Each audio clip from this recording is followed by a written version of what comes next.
Ate, hi ka sa vlog.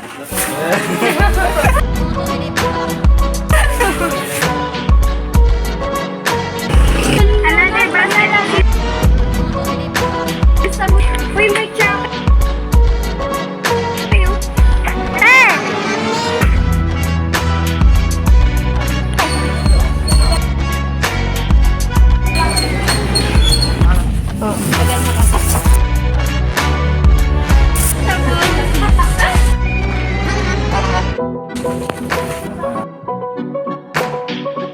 Dalawang matanda na talaga.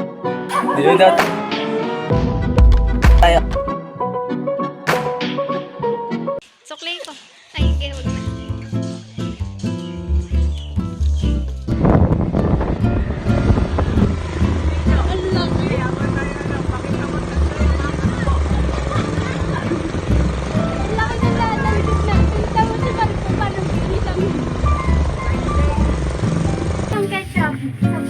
Ayun pala yung Skyflix.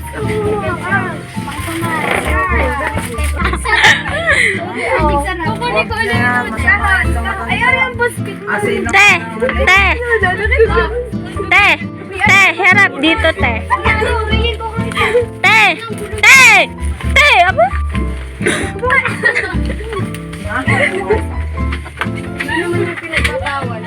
Yes! Video, bigas. Ay, bigas na, bigas. Oh, bigas. Hello. Ang dami. Dilata. Gata, ano? Dilata. Isama yan. Ayaw na nung another basket is sabon ng mga pagkain. Yeah! Ay, wait lang. Nandun nga tayo sa tabi. Ayun no. Pakatabi tayo. Nandun tayo sa may kayo. Hoy, ayun tayo. Saan? Kita tayo. Ayun o. Ano nga? Hindi. Ayan. Hi. Hindi ko ayun.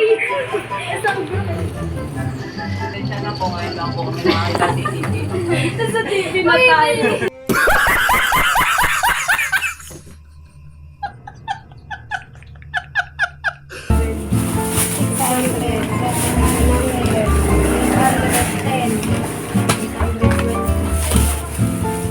Hindi na yan. Ate, hi ka sa vlog.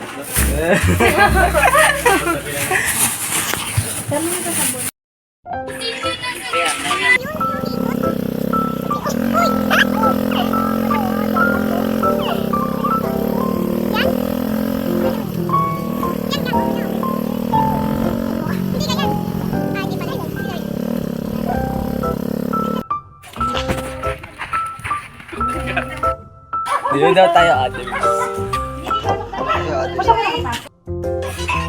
Pasok ka. Ay, nabibigyan ko na yan. Yes, naka-video yan na!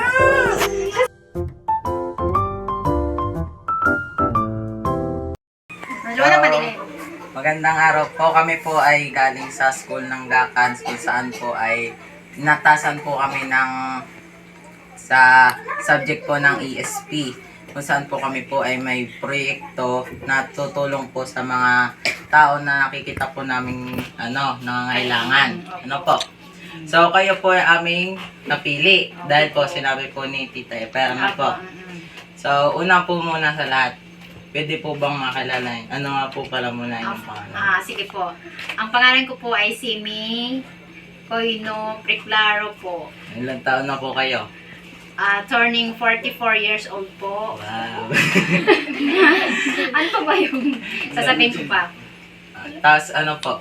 Balik ano po kayo ni Lolot pala? Dalawang old. Yung si Nanay Uliling po, Martinita Preclaro ay biyanan ko po. Then yung isa ay tiyahin ni magkapatid po sila si Corazon Cordero. Magkapatid po silang So, Teper, paano nyo na parang kasi siyang family friends namin po siya. So, Bakit? kumbaga, Si Nanay Asel ay pinsan ng aking lolo. So, paano po ba nagsimula yung kung saan yung yung pinagdaanan po. Lalo na po na ngayon itong nagdaang pandemic. Pandemic. Ah, O kung paano nakasurvive po. opo. During sa pandemic po, ang ginawa po namin para makasurvive lang po, rumaraki po, nagkaroon ng kumbaga extra income. Halimbawa po, pagtitinda ng mga foods, ganun ang ginawa. Kasi di ba almost 3 years po yung walang trabaho. So before, nagtrabaho ako sa Maynila. So pag pandemic, tama-tama umuwi ako din hindi na nakabalik sa Manila. So totally naman din nag-close din yung company. Kaya nag-stay po kami dito. So, ano dito? Yung asawa niyo po ay... Ay siya lang po yung ngayon nagtatrabaho. Ako stay at home lang talaga po. Nag-aalaga sa 2 lumpo. At 2 hindi po makalakad. ano po ba bali ang sakit po? Yung isa is half body paralyzed po. Yung isa naman ang history niya ay may heart siyang parang heart failure at saka yung rheumatic yung Sino po? yung isa po, si Nanay Asun po. Pwede ko po naman. Halika po din. Let's go! Ayan, 2 sila. 2 yan sila. Siya po ay 84 years old. Yan siya ay 93. 93 years old siya, 84 years old po.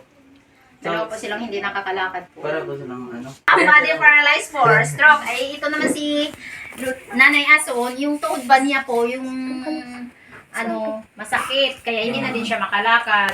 Totally na siyang hindi na... dala na po ng katandaan kasi na siya, mag-turning 94. Katandaan pa kayo? Oo, nanay. 94 na matanda po. Bata. Ang bata is 18 pa Pababa. bababa. Nanay, kilala niyo po ang may project. Kami po ay pumunta dito kasi po nasabi po sa amin ni Tieper na kayo po ay kailangan ng tulong. Kung sa po amin din pong proyekto sa amin pong subject na edukasyon sa pagpapakatao po. So, kayo po ang amin pong napili upang tulungan. Bibigyan po namin kayo. So, bibigyan po namin kayo ng grocery po yung amin pong napag-ambagan sa amin pong mga baon para po makatulong sa inyo.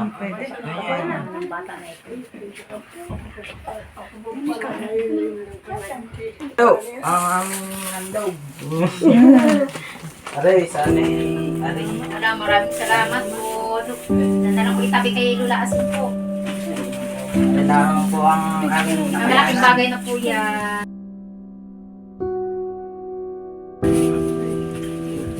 Wala, napawasok pa yung baon. Hindi, okay lang po. Kasi naman po, ang hangad din naman po namin ay makatulong. Po. Hindi man yung makalakad pareho po. Noong una nga po, nag-iisip kami, sino nga po ba namin tutulungan? Kami po ay may ginagawa po project sa Pilipino, movie naman po. Lagi po ako nandito. Kay Andre po. Okay. Ngayon po, napapatingin naman po ako dito sa bahay. Sabi, ay, nakatera ko dito. Wala akong isa nakikita ng tao po. Kasi nasa loob lang po. Napapaisip din po ako. Bago ngayon po, then nabanggit ko nga po kay Tieper kung ano yung sitwasyon na. Kung ano po, nasabi niya po yung kalagayan po. Sabi ko, yun na lang po tutulungan ako. So,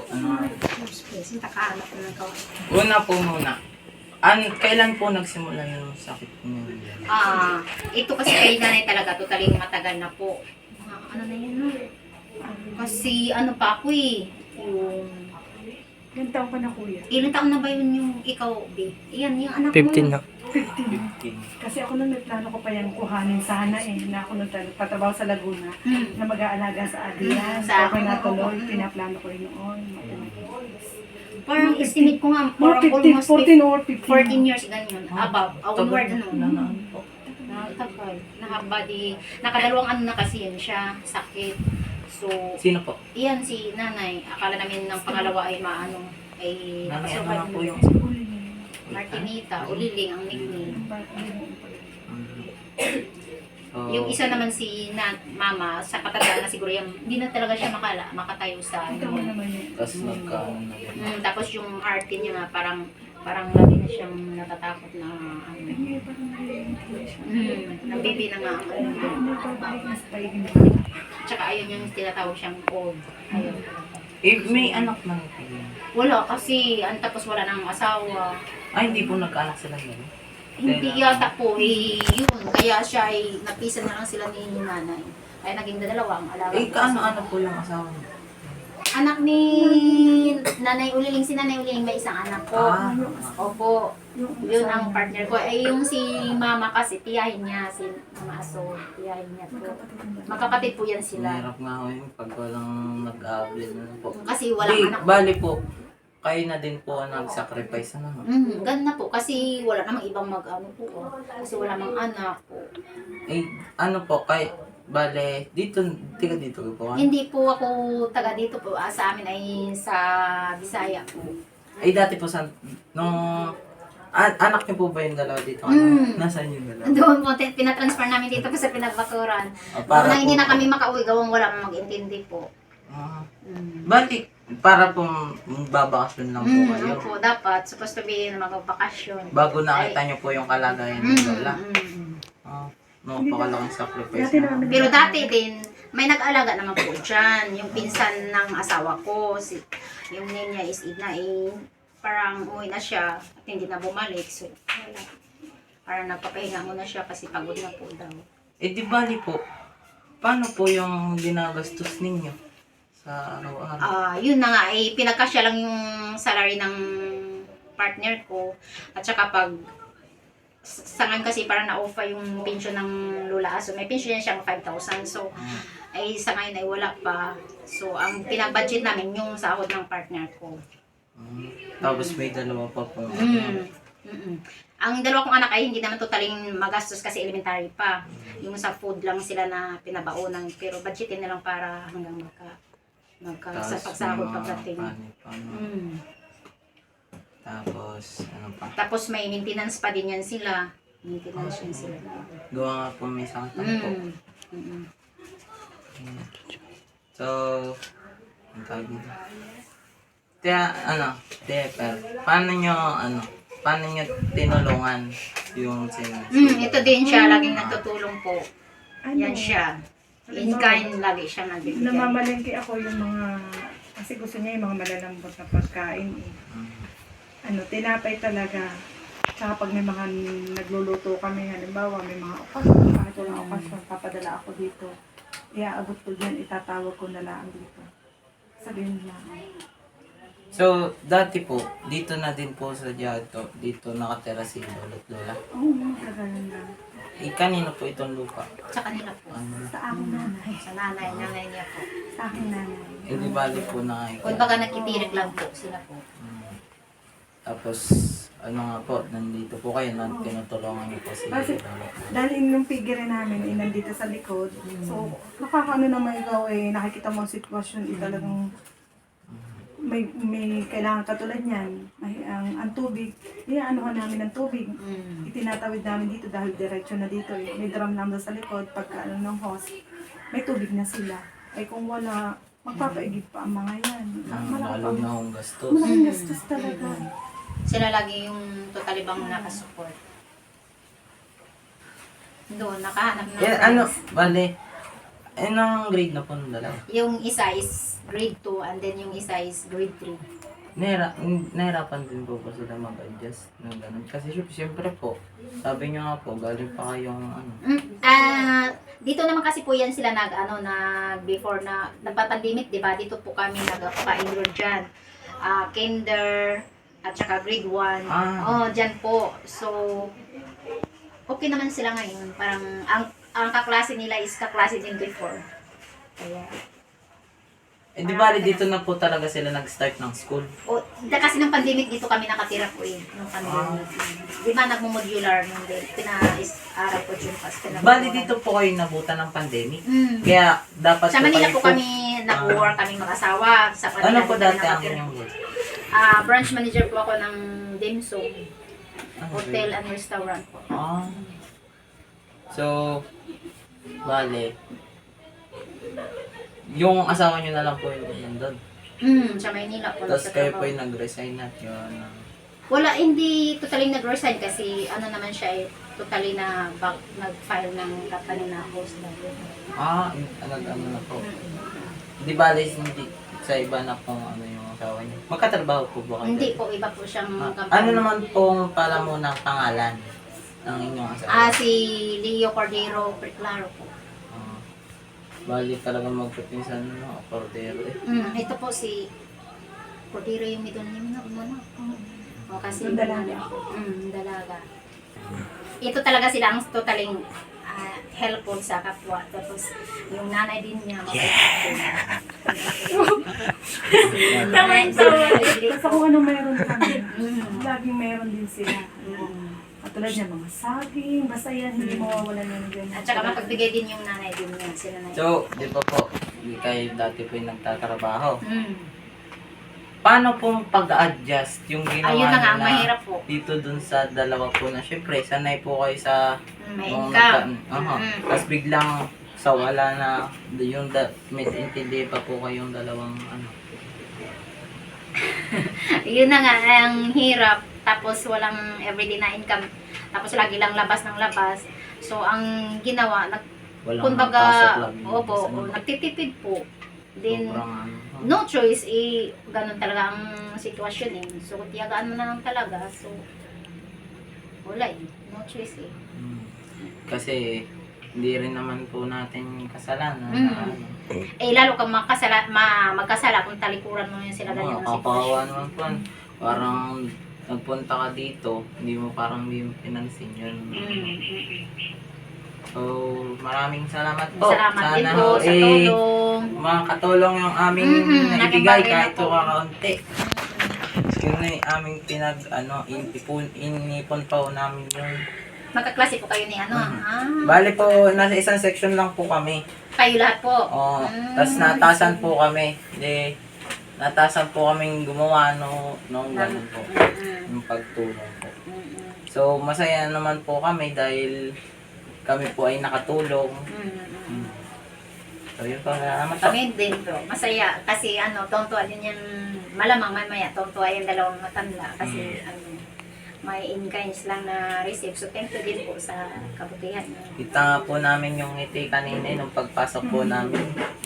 Lalo na po yung mga... Yung mother niya. Nagpunta na po ako kanina sa kanya. Sabi ko, matuloy po ba kasi mag-prepare na po ako ng merienda para matuloy po. Abala pa nga po kayo Kasi sa okay amin. lang Kami yun. na nga po ang tutulong. Okay lang yan kasi ako before kasi galante din ako o pag mayroon. Hindi kasi ako nagdanamot din ng may sahod pa ako. So, ngayon lang kasi wala talaga. Ayun. Yun naman po talaga yung maganda. Kahit wala ka na. Pag nagbigay ka talaga sa tao, may babalik at babalik pa rin naman. Yung ginawa nyo, siksik pa yan, ibabalik kay God. Lalo na po pag bukal sa puso. So, yun na. Salamat po. Salamat din po. Salamat din, Gandara. Kasi dahil sa kanya, Maraming salamat. dahil sa kanya, Kung hindi nyo alam kung hindi dahil po sa kanya. So, thank you din kay Jennifer at saka sa anak niya at sa iyo. Ano ba po ba ang pangalan mo? ako po si Marco Lozano. Marco Lozano. Thank you, Marco. Grade 9. Ho. Sa kasama nyo na sa grade 9 po, buong grade 9 po at saka sa advisor nyo. Thank you din po sa sa pagtulong sa mga dalawang on. Thank you.